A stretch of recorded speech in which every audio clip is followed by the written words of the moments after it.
Bien entendu, l'intérêt de la fédération ne s'arrête pas à cela, à la simple connaissance par de la population de ce qu'est la maladie de cœur.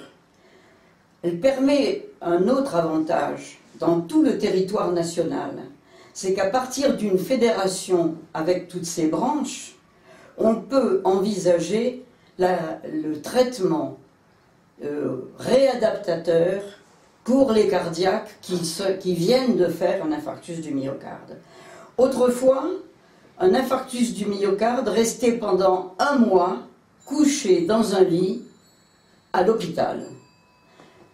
Il sortait au bout de ce mois, il arrivait chez lui, il avait déjà maigri, perdu ses muscles, il était incapable de faire de l'exercice physique.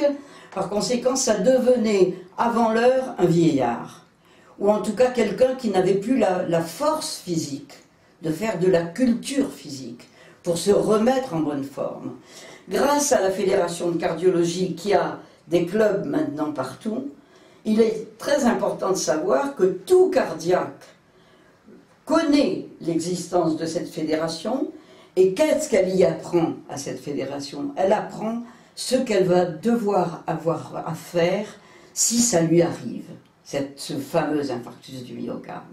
Et c'est là le grand succès actuel des maisons qui se montent par-ci, par-là. Nous avons la chance d'avoir monté la principale à Tours, qui date de 1984 et qui reçoit 1000 patients atteints d'infarctus du myocarde par an.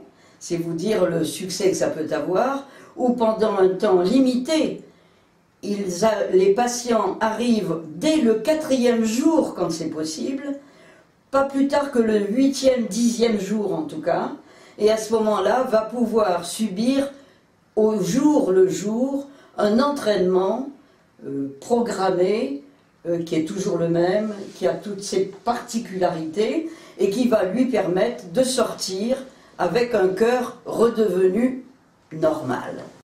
Il est évident que l'intérêt majeur de cela, c'est qu'un patient qui vient d'avoir un infarctus du myocarde va pouvoir se réadapter et redevenir, sinon totalement normal, en tout cas en état de reprendre une activité physique et une activité professionnelle. Ce qui n'était pas le cas autrefois, lorsqu'il avait été, par l'erreur de rester trop longtemps au lit, incapable de retravailler après.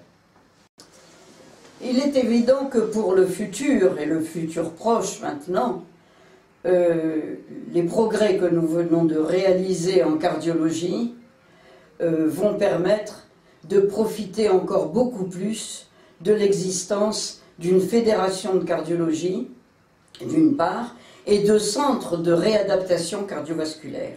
Et je pense que c'est là que la chirurgie, elle, est déjà très améliorée, mais ce qui vient, et nous en avons un exemple tout récent, ce qui vient nous promettre une grande amélioration à venir, c'est la possibilité que nous avons maintenant de transplanter des cœurs avec des moyens qui sont absolument devenus parfaits.